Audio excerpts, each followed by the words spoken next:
Bonjour. Que voyez-vous? Qui suis-je? Est-ce que tu vois une femme? Ou est-ce que tu vois une personne noire? Si tu vois une femme noire, qu'est-ce que cela signifie pour toi? Le racisme existe à tous les niveaux de la société, des individus aux plus hautes structures sociétales. Je te mets au défi de devenir antiraciste. Oui, toi! Comment vas-tu faire cela? En m'observant, tu seras en mesure de reconnaître les différentes catégories de racisme et de discrimination raciale, comprendre l'impact historique et l'héritage actuel du racisme au Canada et du privilège blanc, identifier la discrimination et le harcèlement racial dans différentes sphères de la société et concevoir les conséquences du racisme. C'est plutôt lourd, mais il y a une bonne fin pour toi. Après avoir appris tout cela, tu vas pouvoir appliquer tes connaissances. Je vais te montrer que faire contre le racisme, les avantages de vivre dans une société sans racisme et comment s'engager à être antiraciste. Viens, commençons. Numéro 1. Qu'est-ce que la race? Le concept de race est souvent lié aux caractéristiques physiques d'une personne, telles que la couleur de la peau, la forme du nez, la forme des yeux, la texture des cheveux et autres. Cependant, la race n'existe pas. Tu as bien entendu. La race n'existe pas. De nombreux scientifiques ont démontré que la classification par race n'a aucune base biologique légitime. Il n'y a que la race humaine. Tu vois, nous ne faisons qu'un. Pourquoi parle-t-on encore de la race? Nous parlons de la race parce que les gens attribuent des traits et des caractéristiques aux personnes en fonction de la façon dont ils les perçoivent, à cause de la couleur de leur peau. Donner un sens aux caractéristiques biologiques pour identifier les gens, c'est les affecter à une catégorie générale de personnes ou de groupes. C'est ce qu'on appelle le processus de racialisation. Numéro 2. Racialisation. La racialisation est le processus de construction sociale de la race qui permet la domination d'un groupe sur un autre.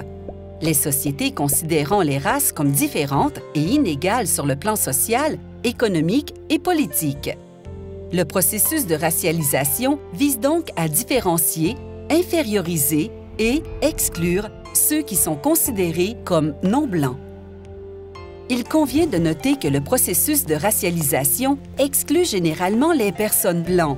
Du moins, au Canada, les Blancs sont considérés comme la norme, la référence, la représentation universelle de toute l'humanité, tandis que les non-blancs sont perçus comme différents, des exceptions, des particularités. Numéro 3. Racisme. Qu'est-ce que le racisme?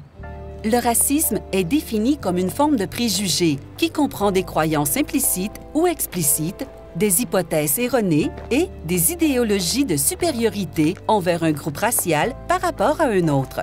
Le racisme peut être explicite ou implicite, c'est-à-dire qu'il peut se manifester directement ou indirectement. Les exemples de racisme explicite sont les commentaires racistes, les menaces de violence physique et la violence réelle contre une personne racialisée, et la cyberintimidation raciste par le biais des technologies de l'information et des réseaux sociaux comme Facebook, Twitter et les sites Web racistes. Le racisme implicite est constitué de microagressions raciales. Il s'agit de brèves indignités quotidiennes, verbales ou non verbales, comportementales et environnementales, qui peuvent sembler anodines, intentionnelles ou non, et qui communiquent des insultes et des remarques hostiles, désobligeantes ou négatives sur le plan racial à la personne ou au groupe cible. Bien que ces comportements racistes soient subtils par nature, ils sont tout aussi douloureux pour la personne qui les subit, d'autant qu'il est difficile de les prouver. As-tu entendu l'une de ces affirmations? Je les reçois tout le temps. D'où venez-vous? Je ne suis pas raciste parce que j'ai des amis noirs. Tout le monde peut réussir s'il travaille dur. Au fait, au cas où vous poseriez la question, je suis d'Halifax. Numéro 4. Racisme individuel ou interpersonnel.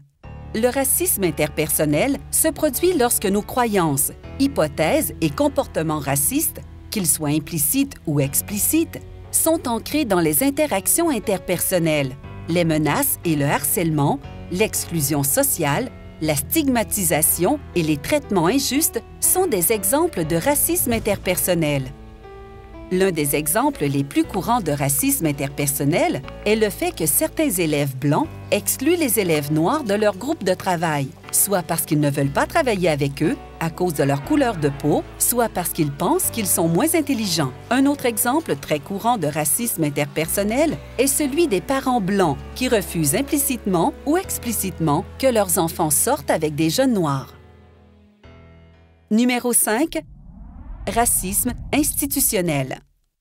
Le racisme institutionnel se manifeste au sein d'institutions telles que les écoles, les gouvernements et les institutions religieuses. Il s'agit de politiques et de pratiques qui prétendent que toutes les races sont traitées de manière égale et obtiennent les mêmes résultats, alors que les personnes racialisées sont constamment opprimées et désavantagées par ces politiques et pratiques. Numéro 6. Racisme systémique ou structurel. Le racisme structurel ou systémique implique des préjugés raciaux dans toutes les institutions, y compris les politiques publiques et privées, les pratiques institutionnelles et les représentations culturelles, entre autres. Il renforce l'inégalité de traitement des groupes raciaux en privilégiant systématiquement le groupe racial majoritaire et en présentant des désavantages pour les groupes raciaux minoritaires. Par exemple, au Canada, malgré les efforts de changement, le programme scolaire est toujours conçu pour les étudiants blancs de la classe moyenne. Cela est évident dans les cours d'histoire, par exemple, qui explorent l'histoire du Canada du point de vue des Blancs et ne donnent pas la parole aux groupes de minorités raciales qui ont également une place dans l'histoire, notamment les Autochtones. Tu sais de quoi je parle. Numéro 7. Racisme intériorisé. Le racisme intériorisé est généralement défini comme l'acceptation et l'intégration par les individus d'un groupe racial dans un groupe racial dominant de croyances, de préjugés et de stéréotypes négatifs sur leurs propres capacités et valeurs.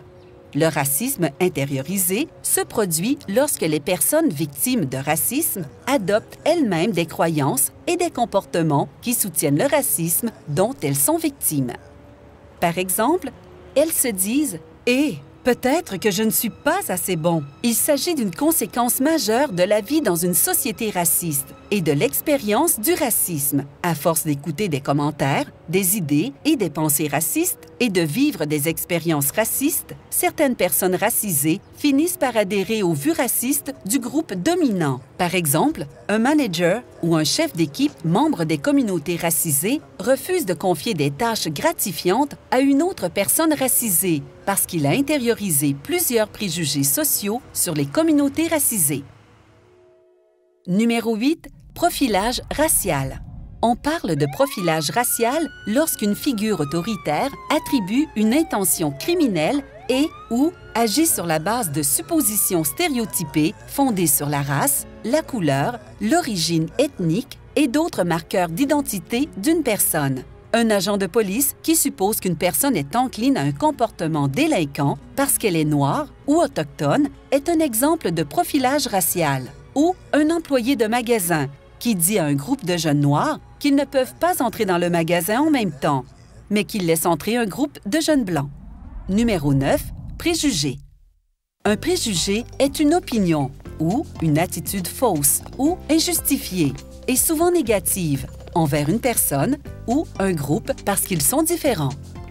Par exemple, le fait de percevoir une personne comme inférieure à elle-même en raison de sa race. Un exemple frappant est celui d'une femme noire qui entre dans un magasin et à qui on dit gentiment « Madame, je pense que ce magasin est trop cher pour vous. Je vous recommande d'aller dans un autre magasin où les prix sont plus abordables. » Numéro 10. Biais racial. Un biais est une inclinaison, un tempérament ou une perspective, souvent un jugement ou une opinion, Le parti pris peut être défini comme un préjugé favorable ou défavorable à un groupe ou à une personne par rapport à un autre et est souvent considéré comme injuste. Les biais implicites sont des biais qui sont activés involontairement, sans que l'individu en soit conscient ou qu'il les contrôle intentionnellement. Nos biais implicites ont tendance à être plus favorables à notre propre groupe ethnique et sont difficilement accessibles par introspection. La plupart des individus ont des préjugés raciaux implicites. Ça craint.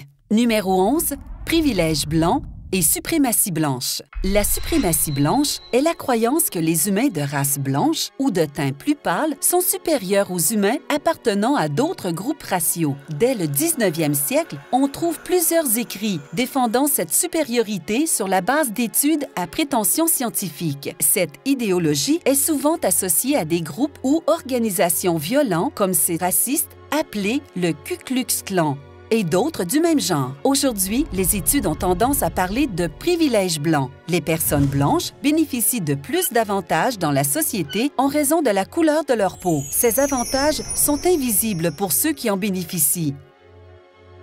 Même si ces faits ont été rapportés il y a plus de 30 ans, ces avantages existent toujours sans que les personnes qui en bénéficient en prennent réellement conscience, car avec le temps, ils sont devenus un acquis. Voici quelques exemples de privilèges des Blancs. Être largement représenté avec un pouvoir politique. Être assuré que l'histoire représente mon groupe de manière majoritaire et positive. Ne pas être accusé de vivre dans un ghetto quand on vit principalement avec des Blancs. Trouver facilement des affiches, des livres d'images, des poupées ou des magazines pour enfants représentant ton groupe. Ne pas subir un contrôle d'identité par la police sans raison apparente. Ne pas avoir à parler ou à se justifier au nom de tous les membres de son groupe. Se sentir bienvenu et normal dans la plupart des situations liées à la vie publique, institutionnelle et sociale.